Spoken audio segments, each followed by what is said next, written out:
జిల్లా తాడవాయి మండలం నాంపల్లి బస్టాప్ అడవి సమీపంలో ఓ మహిళ మృతదేహం లభ్యమైంది. మృతురాలు రడం సుజాత ఏటూరు నాగారం మండలం చిన్నబోయినపల్లి గ్రామస్తురాలు.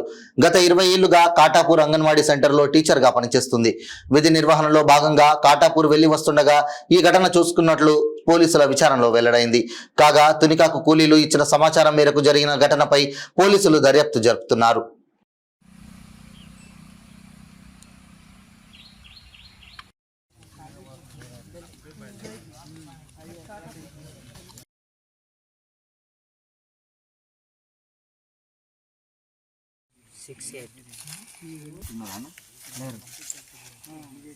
నేను ఫోన్ పే కూడా చేసిన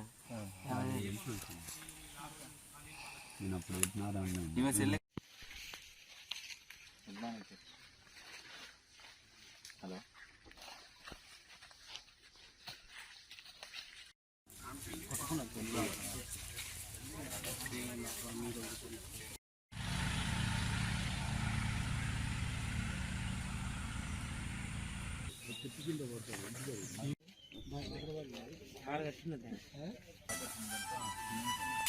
ఆయన పేరేంటే